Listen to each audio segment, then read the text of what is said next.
शक्ति जब भी जागृत होती है तो आपको वह संकेत देना शुरू कर देती है। शक्ति की आप जब पूजा पाठ शुरू करते हैं तो शक्ति पहले दिन से ही आप लोगों को अनुभव कराना शुरू कर देती है। और आप लोगों को जब भी कोई शक्ति जागृत होती है या फिर आप किन्हीं देवताओं की पूजा करते हैं और उनकी शक्तियां जब जागृत हो रही हों तो आप लोगों को काफ़ी सारे अनुभव व संकेत मिलना शुरू हो जाते हैं, जिनके बारे में आज हम चर्चा करेंगे। तो नमस्कार दोस्तों, मैं रवि आप सभी का स्वागत करता हूं। आज हम जानेंगे कि शक्तियों के कुछ मुख्य संकेत जिनके द्वारा आप लोग जान सकते हो कि आपकी की हुई पूजा पाठ सफल हो रही है।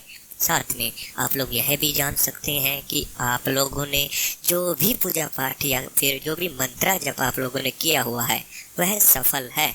यह अनुभव आप लोगों के साथ में तब शुरू होते हैं जब आपको कुछ समय बीत जाता है। जब कुछ समय बीतने के बाद जब वो ऊर्जा, वो शक्ति आपके नज़दीक आना शुरू होती है, आपकी आत्मा के साथ जब उसका एक जुड़ाव हो जाता है तो आपके साथ में ये अनुभव होना शुरू हो जाते हैं। चाहे आप किन्हीं भी देवताओं की पूजा न करते हो, चाहे आप किसी भी शक्ति को मानते हो, अगर आपके ऊर्जा, आपकी शरीर, आपकी जो आत्मा है उसके जुड़ाव में अगर कोई एनर्जी आती है तो आपके साथ में अनुभव होंगे ही होंगे। तो आइए जानते हैं उन अनुभवों के बारे में। तो जिसमें से सबसे पहला जो मुख्य संकेत है वो है सुगंध आना। कि जब भी आप लोगों के नज़दीक कोई ऊर्जा आती है तो आपका शरीर, जब आप उस आत्मा से या फिर उस शक्ति से जब जुड़ने की कोशिश करते हैं, उनका मंत्रा जब करते हैं, पूजा करते हैं, तो उनकी जो ऊर्जा है वो आपको महसूस होना शुरू हो जाती है। आपके जो नाक है आपको सुगंध आना शुरू हो जाती है। उस शक्ति की पहचान आप लोगों को होना शुरू हो जाती है। आप उनकी पहचान सुगंध के द्वारा भी कर सकते हो, क्योंकि जब भी आपका जो शरीर है, जब आप उन देवताओं से जुड़ते हो, उन देवताओं की पूजा करते हो दिन भर, उन देवताओं के साथ में एक लगाव आप लोग जब रखते हो तो ऐसे में उनके होने का अनुभव आपको सुगंध के द्वारा भी होना शुरू हो जाता है। अगर आपके साथ में भी ऐसा होता है तो आप लोग जान सकते हैं कि शक्तियाँ आप लोगों के साथ में चल रही हैं। इसी प्रकार से जो दूसरा संकेत आप लोगों को प्राप्त होता है वो है ठंडी हवा का झोंका। जैसे ही आपके सेंस जागृत होते हैं, आपको सुगंध आती है, ऐसे ही आपका शरीर भी उस पवित्र ऊर्जा को महसूस करना शुरू कर देता है। अचानक ही जब आप लोग पूजा पाठ करते हैं तो आपको अचानक ही एक शीतल हवा अपने शरीर में महसूस होती हुई नजर आती है। आप लोगों को ऐसा लगता है कि कोई ठंडी ठंडी हवा आप लोगों के शरीर को छू रही है। तो जब भी ऐसा होता है तो कोई ना कोई शक्ति जरूर है जो आपके नज़दीक आई है, क्योंकि अगर आपके पास कोई नेगेटिव शक्ति आती तो आप लोगों को घबराहट महसूस होती, आप लोगों के शरीर में बेचैनी महसूस होती। तो साथ में आपको वो हवाएं जब महसूस होती हैं कि ठंडी हवा जब आपके शरीर को वो ठंडी ठंडी शीतल हवा छूना शुरू कर देती है तो आपका जो शरीर है वो आनंद से भर जाता है। आपके जो विचार हैं वह बिल्कुल बदल जाते हैं, आप लोगों की जो सोच है वो बदल जाती है। ध्यान में आपको देवताओं के दर्शन होना शुरू हो जाते हैं। तो इस प्रकार की अनुभूतियाँ अगर आपके साथ में होती हैं, आपको ऐसा लगता है कि शीतल हवा आपको अचानक ही महसूस हो रही हो या फिर कोई रोशनी का पुंज आपके ध्यान में अचानक ही आ जाना, तो यह भी शक्ति का एक मुख्य संकेत है। जब आपके शरीर में वो ऊर्जा जागृत होती है तो अपने अनुभव आप लोगों को जरूर करा देती है। अगर आपके साथ में ऐसा होता है तो यह भी शक्ति जागृत होने का मुख्य संकेत है। अब इसी प्रकार से आता है तीसरा संकेत जो है दीपक। आप लोग जिन भी देवताओं के नाम से दीपक जलाते हो, अगर उनकी शक्तियाँ आपकी पूजा को ग्रहण करती हैं, आपकी पूजा को स्वीकार करती हैं, तो ऐसे में वह दीपक के द्वारा संकेत देते हैं। दीपक में एक छोटा सा फूल आप लोगों को बनता हुआ नजर आता है। यह फूल जब बनना शुरू होता है जब आपके इष्ट देव आपकी पूजा पाठ से प्रसन्न हो, जब आपकी पूजा उनके पास पहुंच रही हो। यह फूल आप लोगों को कई बार तो हर रोज बनता हुआ नजर आएगा या फिर कई बार हफ्ते में एक बार, 2 बार, महीने में महीना भर भी बन सकता है।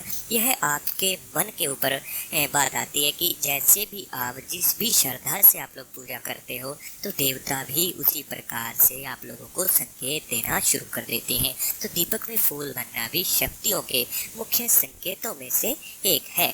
इसी प्रकार से बात आती है चौथे संकेत की, कि पूजा के समय पर अचानक ही उबासियाँ आना। जब भी आप लोग पूजा करते हैं, पूजा के समय पर जब वो शक्ति, वो ऊर्जा आपके शरीर में जाना जब शुरू होती है, तो उस समय पर आप लोगों की वो परम अवस्था बन जाती है, जिसमें आपको आँखों से आपके आंसू बहना शुरू हो जाएंगे, आपके मुख से उबासियाँ निकलना शुरू हो जाती हैं।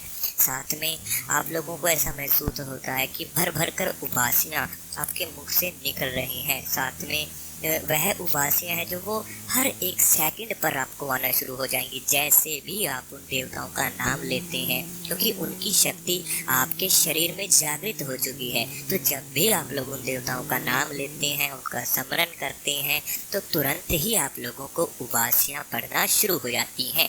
अब साथ में आंखों से आंसू की जो बात है, वह भी शक्तियों के साथ ही होगा कि जब भी कोई शक्ति जागृत होती है तो मुख से उबासियाँ आएंगी ही आएंगी, साथ में आपकी आंखों से आंसू भी भर भर कर निकलना शुरू हो जाते हैं। वह आंसू आपके शरीर में जितनी भी नेगेटिविटी है, वह सभी बिल्कुल उसको साफ कर देते हैं, आपके विचारों को साफ कर देते हैं। मन जो आपका भटकता था, तो जब ये आंसू या फिर मुख से उबासियाँ निकलती हैं, उस समय पर तो एक वो स्थिति आपकी होती है जिसमें विचार बहुत ज़्यादा आपको आएंगे। लेकिन जैसे जैसे यह उबासियाँ कम होंगी, साथ में आंखों से आंसू गिरना कम होंगे, तो आप लोग महसूस करेंगे कि आपका जो ध्यान भटकता था, वह ध्यान भटकना बिल्कुल ही बंद हो जाता है, वो शून्य होना शुरू हो जाता है। तो जब वह शून्य होता है तो आपका जो शरीर है उसमें भी एक शून्यता आनी शुरू हो जाती है। आपके हाथ पैर शून्य होने शुरू हो जाएंगे, आपको विचार ज़्यादा नहीं आएंगे, आपका ध्यान केंद्रित लगना शुरू हो जाएगा। आप लोगों को पता ही नहीं चलेगा कि आप कितने समय से पूजा पर बैठे हो, आप उस ध्यान में खोना शुरू कर देते हो। तो इस प्रकार के संकेत कि पूजा के समय पर उबासी आना या फिर आँखों से आंसू आना, यह सब कुछ शक्तियाँ जागृत होने के ही मुख्य संकेतों में से हैं। ठीक है, तो हमने बात की है चौथे संकेत व पांचवें संकेत की इकट्ठा है। अब बात आती है छठे संकेत की, जो है पूजा के समय में आपकी कमर में दर्द होना।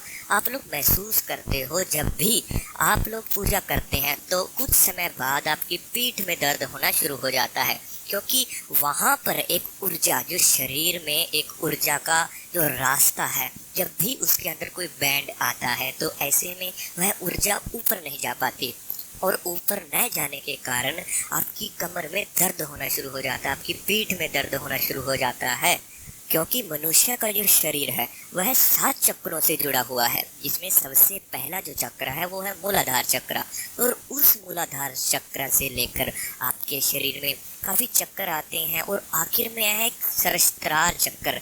जब मूलाधार चक्र से सहस्त्रार चक्र तक आपकी ऊर्जा जाती है, अगर आपकी कमर सीधी है, आपकी पीठ सीधी है, तो वह ऊर्जा आपकी ईड़ा व पिंगला नाड़ी के द्वारा होती हुई सहस्त्रार चक्र तक पहुंच जाती है, जहां पर आप लोगों को और भी ज़्यादा अनुभव आपके बढ़ जाते हैं। लेकिन जब आपकी पीठ में कोई बैंड आता है और आपकी ईड़ा और पिंगला नाड़ी में उसमें एक मुड़ाव आ जाता है, तो ऐसे में वह ऊर्जा आपके श्वास के द्वारा जो जाती है आपके शरीर में, वह ऊर्जा नहीं पहुंच पाती है उन चक्रों तक जहां पर उसे जाना चाहिए। क्योंकि नीचे से आप लोग ऊर्जा उठा रहे हो, आप लोग मंत्र जपते हो, आप लोग ध्यान करते हो, आप लोग तो उस ऊर्जा को जागृत कर रहे हो, लेकिन आपकी ईड़ा व पिंगला जो नाड़ी है उसमें अगर कोई बैंड आ जाता है तो ऐसे में वह ऊर्जा रुक जाती है। तो आप लोगों को ध्यान यह देना चाहिए कि आप लोग पीठ को सीधी रखें, और यह भी एक संकेत ही है, क्योंकि जब आपकी पीठ में दर्द होता है, साथ में आपके कंधे भारी हो जाते हैं, सर भारी हल्का होना शुरू हो जाएगा। तो इस प्रकार के संकेत अगर आपको पूजा के समय पर होते हैं तो यह शक्तियाँ जागृत होने के ही संकेत हैं। इसी के साथ में अगर आप अनुभव देखना चाहते हैं साधकों के, तो इस चैनल की कम्युनिटी गाइड्सलाइन जाकर चेक कर सकते हैं, वे साधकों के अनुभव देख सकते हैं। अगर कोई साधक हमसे बात करना चाहे तो वह बात भी कर सकता है। आप लोगों को व्हाट्सएप नंबर स्क्रीन के ऊपर दिया हुआ है, आप उस व्हाट्सएप नंबर पर जाकर अपना व्हाट्सएप मैसेज कर सकते हैं, जो भी आपकी समस्या है वो बता सकते हैं, आपको तुरंत रिप्लाई करके आपकी समस्या का समाधान बता दिया जाएगा। तो अगर वीडियो अच्छी लगी हो तो चैनल को सब्सक्राइब जरूर करें। हम मिलते हैं कल आपको एक नई वीडियो के साथ।